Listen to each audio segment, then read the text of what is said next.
प्यारे बच्चों, प्यारे दोस्तों, आप सबको मेरा अभिवादन। आज की क्लास हम बच्चों पर केंद्रित किए हैं, छोटे बच्चों पर, जिसको नर्सरी क्लास के बच्चे, सरकारी स्कूलों में क्लास 1 के बच्चे कह सकते हैं। इन बच्चों को हम लिखना कैसे सिखाएं। आप सभी जानते हैं कि बच्चे बहुत ही अनुकरणशील होते हैं, देखकर ही चलते हैं, बड़ों को देखकर ही अपना आचरण आगे करते हैं। अन्य प्राणी के बच्चों में और मानव के बच्चों में यही अंतर है कि अन्य प्राणी के बच्चे बने बनाए होते हैं, लेकिन मानव के बच्चों को बनना पड़ता है, मानव को बनना पड़ता है, और बनने की प्रक्रिया शिक्षा है। और शिक्षा में हम सिखाते हैं, बच्चे अनुकरण करके बहुत चीज़ें सीखते हैं बड़ों से। तो बड़े कौन हैं? बड़ों का आदर्श अगर अच्छा रहा, बड़ों का आचरण अच्छा रहा, बड़ों का चाल चलना अच्छा रहा, तो उनसे ही बच्चे सीखते हैं। अन्यथा जिनका चाल चलन अच्छा नहीं है, आचरण ठीक नहीं है, व्यवहार ठीक नहीं है, उनसे बच्चे बिगड़ते भी हैं। तो हम बच्चों को बचपन से ही कैसे सिखाएं, क्या सिखाएं? बच्चे पहले सुनते हैं, तो जो हम बोलेंगे वही सुनेंगे। अगर अच्छी बातें बोलेंगे तो अच्छा सुनेंगे, बुरी बातें बोलेंगे तो बुरा सुनेंगे। तो पहले बच्चे सुनते हैं हमारी बोली हुई बातों को, परिवार के अन्य लोगों के बोली हुई बातों को। स्कूल में तो वो बाद में पहुंचते हैं, पहले घर में जो माता पिता, भाई बहन, दादा दादी बोलते हैं वही सुनते हैं। तो हम कुछ भी ऐसा अवांछित न बोलें कि बच्चे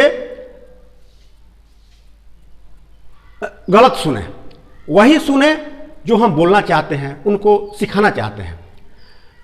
तो सबसे पहले हम उन्हें बोलना सिखाएं। डायरेक्ट लिखने पर हम नहीं आए कि डायरेक्ट किताब नहीं पढ़ाएं, बच्चों को पहले बोलना सिखाएं, क्या बोलते हैं।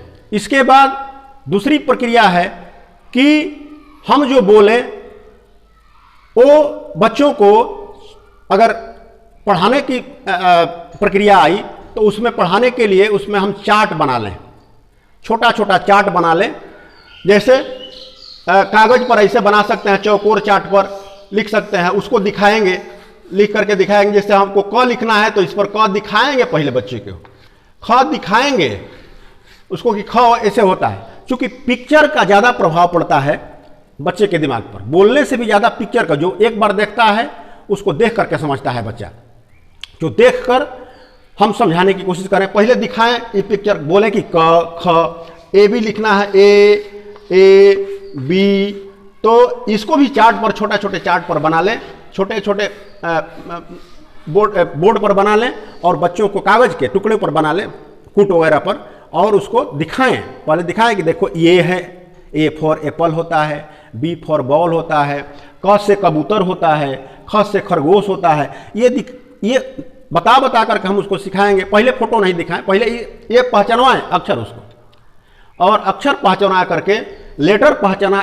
जब पहचान लेगा, जब लेटर पहचान लेगा तो बच्चा उसको देख करके उसके दिमाग पर अंकित हो जाएगा लेटर। ये लेटर अंकित हो जाएंगे तब बच्चा उस लेटर को समझने लगेगा। उसके बाद दूसरी प्रक्रिया है कि हम उसका जांच करते रहें, बीच बीच में जांच करते रहें। वो प्लास्टिक का भी लेटर आता है, छोटा छोटा लेटर, कागज पर भी हम लिख करके उसका जांच करते रहें, मिला दें लेटर को, और उसको निकालने के लिए कहें कि इसमें से ए निकालो, इसमें से क निकालो, इसमें से च निकालो। तो बच्चा निकालेगा उसमें से खोज कर। अगर खोज कर निकाल लेता है तो इसका मतलब है कि वो लेटर पहचानना सीख गया है, अक्षर पहचानना सीख गया है। इसके बाद जब अक्षर और लेटर पहचानना सीख जाए बच्चा, तो हम तीसरे चरण में उसको तब हम लिखने की शुरुआत कर सकते हैं। लिखने के लिए क्या करेंगे? डायरेक्ट भी उसको लिखने के लिए अक्षर अंक नहीं देंगे। उसको क्या देंगे? उसको देंगे कि तुम पेंसिल ले दीजिए, मोटी पेंसिल या मोटा स्केच दे दीजिए, और उसको कहिए सादे कागज पर या बोर्ड पर वो लिखे। तो बच्चा डायरेक्ट लिखेगा नहीं, वो पहले चिन्ह खींचेगा, कुछ वो खींच सकता है, कुछ भी खींच सकता है, वो फ्री हैंड होता है बच्चा। इसके माध्यम से पेंसिल के माध्यम से बोर्ड पर लिखेगा, अगर स्लेट पर लिखेगा या सादे कागज पर लिखेगा, तो उसकी जो फिंगर का ग्रिप है, फिंगर की पकड़ है, वो मजबूत होगी। धीरे धीरे जब पकड़ मजबूत हो जाएगी तो वो जो भी लिखेगा वो संतुलित लिखेगा, उसके लिखने में संतुलन होगा। तो तब हम उसको सिखाएंगे आगे का लेटर, तब उसको सिखाएंगे लेटर। क्या सिखाएंगे? अब उसको सिखा सकते हैं हम कि लिखना सिखाने के लिए पहली जरूरत है कि हम उसको छोटी छोटी लाइन सिखाएंगे। लाइन क्या? जैसे ये पहले खड़ी लाइन सिखाएंगे, ये खड़ी लाइन होती है, ये खड़ी लाइन होती है, ये खड़ी लाइन होती है, ये खड़ी लाइन होती है, जिसको स्टैंडिंग लाइन भी कह सकते हैं। और दूसरी लाइन है ये ये ये ये ये लाइन पड़ी लाइन होती है, जिसको हॉरिजॉन्टल लाइन कह सकते हैं। पड़ी लाइन, खड़ी और पड़ी। तीसरी लाइन है इस तरह की लाइन, तिरछी लाइन। तिरछी लाइन ऐसे खींच सकते हैं, ऐसे तिरछी लाइन है, इसको स्लैंटिंग लाइन कहते हैं, स्लैंट, तिरछा लाइन। तो खड़ा, आड़ा, तिरछा, खड़ा, पाड़ा, तिरछा। तो इस तरह की लाइनों को जब सीख लेगा बच्चा लिखना, तो वो आगे की प्रक्रिया शुरू करेगा, लेटर लिखना, अक्षर लिखना सीखेगा। सारे अक्षरों में, चाहे हिंदी के वर्णमाला हो या इंग्लिश के लेटर हो, ए टू जेड, सब में इन्हीं लाइनों का प्रयोग होता है। और एक लाइन और है, इसको वक्र लाइन कह सकते हैं, वक्र रेखा कह सकते हैं। जैसे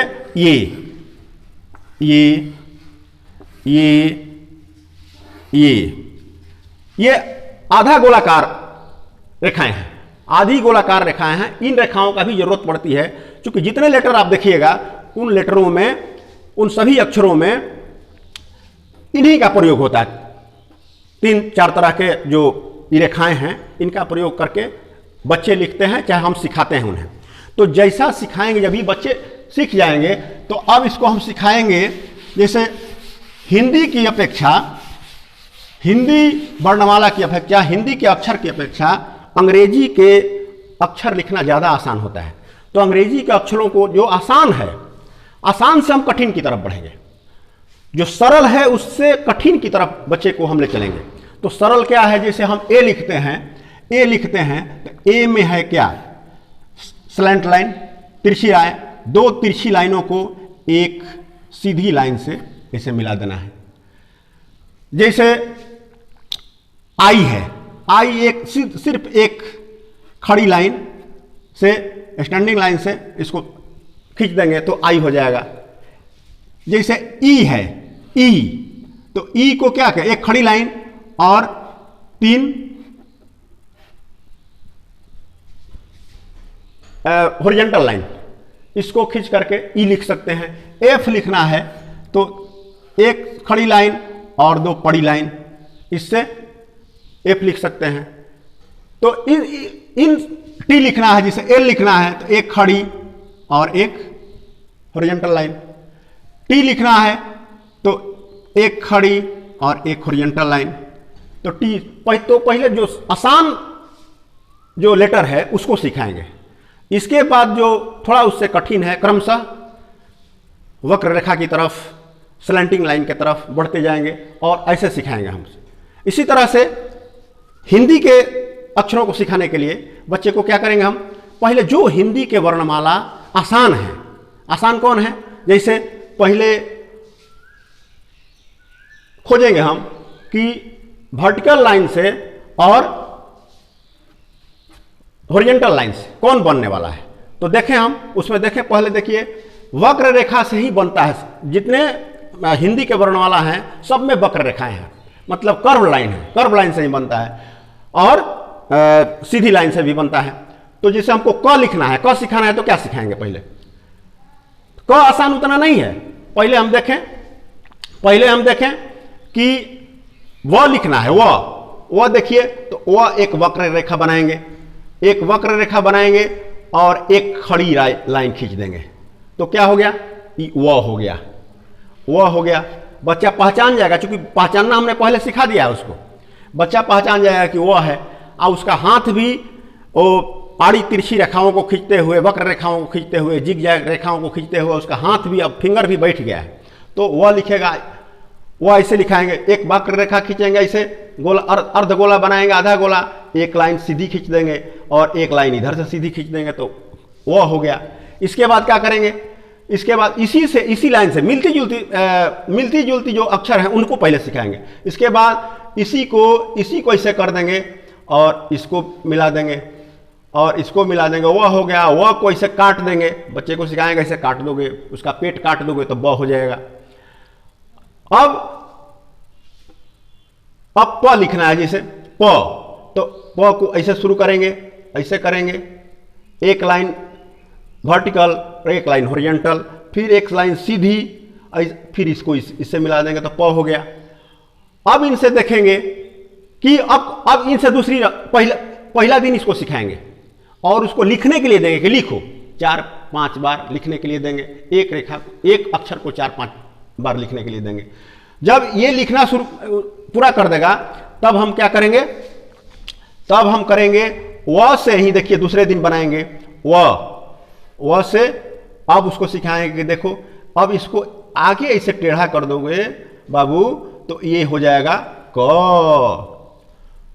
अब इस प को ऐसे कर देंगे, प लिख करके ऐसे कर दिया, जो पहला दिन सीखा था इधर कर दिया, तो ये हो गया फ, है ना। तो इस तरह से लिखेंगे। अब ग लिखना है, देखिए ग लिखना है तो इधर से सीधी लाइन लाएंगे और इसको ऐसे मोड़ देंगे आधा लाइन से, आधा ये गोला से, तो एक और सीधी लाइन खींच देंगे, ऊपर से एक और सीधी लाइन खींच देंगे, तो ये ग हो गया। अब इसी ग से पहला दिन जो सीखा, इसी ग से अब ऐसे मोड़ दिए हैं, आगे मोड़ दिए हैं, अब इसी ग से इधर इसको मिला देंगे और एक सीधी लाइन खींच देंगे, तो ये हो जाएगा म।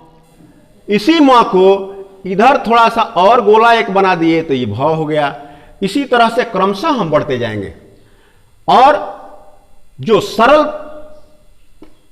जो एकदम आसान वर्णमाला है क से ज्ञ तक में, तो उसको पहले सिखाएंगे और उससे मिलता जुलता अक्षर दूसरे दिन सिखाएंगे। तो इस तरह से सीखने का हमारा क्रम है। अब बच्चा आसानी से सीखेगा, खेल खेल में सीखेगा, वो खेल की तरह उसको लेगा और खेल खेल में सीखते हुए पूरी वर्णमाला सीख जाएगा।